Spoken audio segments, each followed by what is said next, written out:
In the heart of New Jersey, Cold Brook Farm is proving what's possible. A fully regenerative, self-sufficient homestead built from the ground up. Today, we sit down with the owners to uncover how they did it and how you can start your own journey towards sustainable living. The native people that lived in this area and actually camped on the shores of Cold Brook, right? So there had been on our property, they had a concept called the seventh generation, and that is that you should be making decisions about what you do for 7 generations in the future. You know, when you're planting a farm or planting trees, you're thinking 20, 30 years out. I like that kind of thinking. It's very hopeful. We always wanted to have more space. Yeah. We were both nature lovers. Deb grew up in upstate New York. She grew up in a rural environment. And then when the kids were ready to go off to school and leave home, we said, you know, let's have a look. In terms of regenerative organic agriculture and being on 43 acres, that was by accident, right? Yep. So we thought we would find a place where we'd have, 3 or 4 acres, place for a little family garden. Cool. And as we were looking, we found this property here in, western New Jersey and fell in love with it. Nice. It had the Cold Brook. It has wetlands. It's got upland woodlands. It also happened to have a 13-acre farm field. We were not farmers and we were not planning to farm. And so we very rapidly looked into how to turn a 13-acre GMO corn and soybean field into organic, regeneratively grown, essentially grains, which is what we grow. So we'll grow wheat, oats, rye, buckwheat was this year. Sometimes we grow seed crops because we do a 5 or 6 year rotation to take care of the soil. Cool. So it was all an incredible learning process, just a lot of reading, a lot of going and introducing ourselves to farmers that farm this way.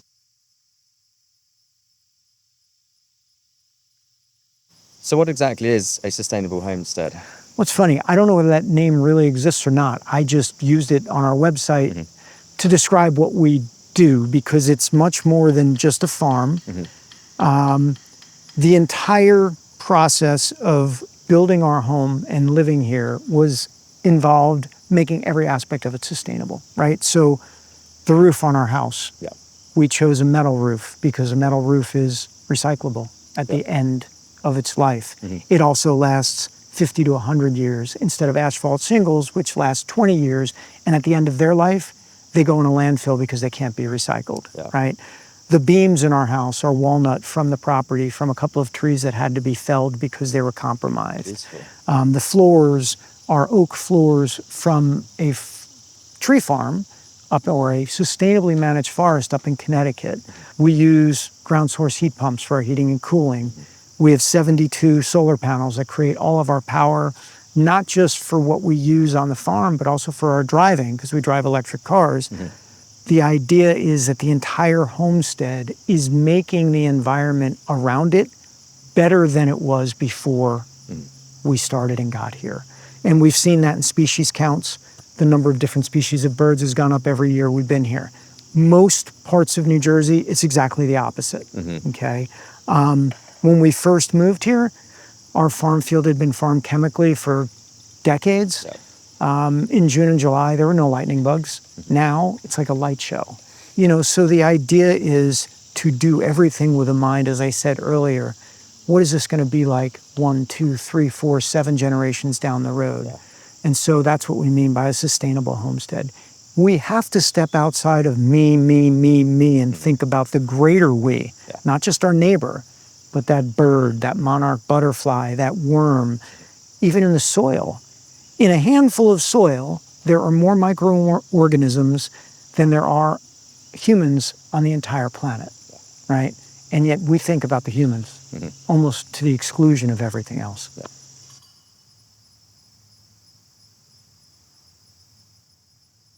We would see occasional deer, some rabbits, some birds. In year 2, we had our first bobcat sighting. Wow. And it was 1 sighting for all of 2022. In 2023, we had 3 sightings of bobcat. And in 2024, we had 6 sightings of bobcat. And in 2025, from January through August, we've already had 6 sightings. So clearly, nature is telling us that, and the bobcat is a good indicator because it's one of the endangered species around here. This past April, we had our first sighting of a river otter, which is magic. Yeah. I mean, that is a very rare species and a very good indicator of a healthy ecosystem. So it's really nice. You know, I give us a pat on the back. We have nesting great horned owls now the last 2 years. We see tons of raptors. We've had nesting kestrels in our boxes along the farm field. We see things. Oh, snapping turtles laid their eggs along the brook this year. We saw that. Wood turtles, which are also an endangered species, I've seen them this year. Yeah. So clearly we're having an impact. So we're actively trying to rebuild this understory, as well as put in some good native trees. So the rope bridge, it allows us this wonderful access to see above instead of being, you know, I mean, it's important to walk the area, but it also allows us this vantage point to see into it from a perspective that's higher. Yeah. So it allows us to really get a good sense of what's working where, and so that's you know, just a little bit of what lies ahead. You've always wanted to inspire others about your practices and regenerative farming. Yeah, we've been really fortunate. I mean, one of the reasons we did so many different things here was to show people that there is a way to live in harmony with your land. If you live in a flat, you know, and you've got a very small piece of property, or even just a balcony in an apartment building, you can grow some of your own food. If you're building a new home or renovating a home, you can use heat pumps instead of kind of the old fossil fuel monster things. But in fact, we have, by way of example, behind us is a farm that's been here in one family for quite some time. And our neighbor came to us after seeing what we do here and asked us to convert her farm into regenerative organic agriculture. So last year, we began converting 90 acres of chemically farmed land into regenerative grain growing the same way we grow here. And that will take tens of thousands of pounds of chemicals out of the environment. Amazing. Right? Yeah. This past year, we had well over 400 people come and tour the property on things like, you know, barn tour days, garden tour days. We bring schools from both the local schools here as well as some schools back from Montclair, where we're from. They come out and the kids come here to learn. And then we're constantly going out and speaking at garden clubs, at birding clubs. You know, it's amazing. People don't realize how much this means to them until they hear about it. And then they're like, oh my God, I can do that. All of this woods used to be agriculturally farmed, right? So this is second growth and it's disturbed. Right. So you have all, I mean, the understory, we have tons of deer. So you have an understory that's browsed constantly, and you have the invasive plants just taking over, growing in faster than the native plants have time to. They tend to like a little more time. So what we've done is we've just tried to, I mean, 10 lifetimes will take us to deal with all of this. So we'll just do little patches at a time. And what we've noticed is that, you know, we remove the invasives and the natives come back, and we protect the trees from the deer, from the buck rubs and the deer browse, and the trees will thrive. And so last May, we did a full restoration about a mile long. It goes from the southern end of our property to the northern end of our property. And we got grant funding to restore it, restore the banks, plant into the banks, plant into the riparian areas with native plants. the way we farm is the way humans farmed for tens of thousands of years. And so when we bought our property, it had been farmed conventionally with chemicals for several decades. The first thing we did was plant a series of break crops. Those are crops like oats, red clover, things that grow quickly and kind of start sucking the stuff out of the ground that you can harvest and take off the farm. It's used as forage for animals or what have you. So we planted a couple of series of break crops, then always having roots in the ground. Then we went over to cover crops, which we tilled back into the soil, and then we started growing human food. When you first make that transition and you're no longer reliant on chemicals, you start getting weeds. And getting those under control in the first couple of years was a lot of work. In this case, a lot of cover cropping with different cover crops to suppress different kinds of weeds. And in some cases where there were small patches that were like almost infestations, going into the field and hand pulling them. Wow. And that was pretty intense. And you could do that on a 10-acre field. You can't do that on hundreds of acres. But we did that here. And when we started taking soil samples, the year that we bought the property, our organic material in the soil was under 1%. It's now close to 5%. And that's kind of our report card for, are we putting carbon back into the soil as opposed to extracting it?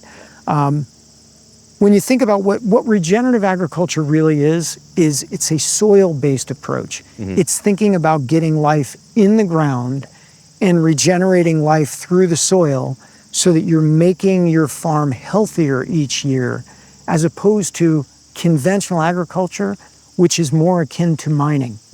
You're removing stuff from the earth each year. It's like at the end of mining a quarry, there's nothing left but a dead hole. At the end of 50 years of chemical agriculture, there's nothing left but kind of dead soil. This puts that in reverse. It's a partnership. It's symbiosis, I think, or symbiotic relation. And that's what all organisms on this planet were meant to be. This planet is one gigantic living system, right?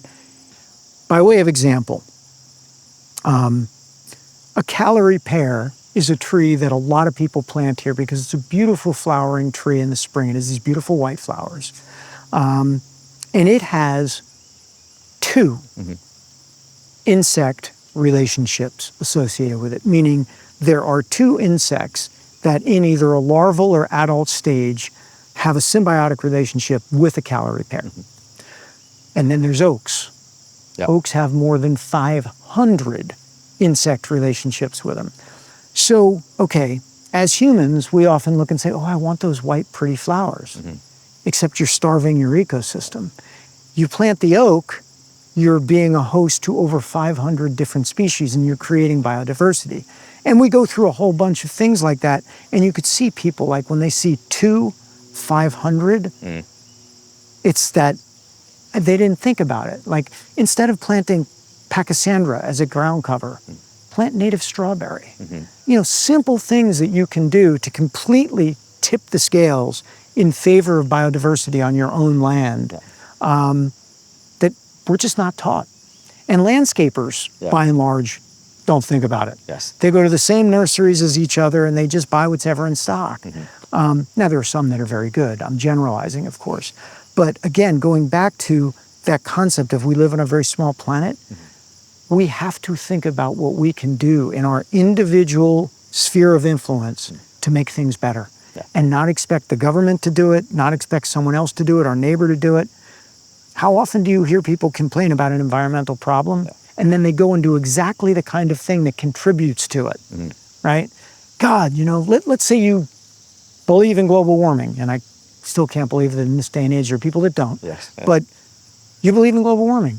And then you get in, just you with no payload or anything, you get in your diesel pickup truck and drive 100 miles. You're part of it. And you got to look in the mirror, right? And that's kind of what we're trying to explain. I'm not passing judgment. I'm pointing out we have to think beyond our own what is good for me should just be okay. And think about in a bigger sense, is this okay?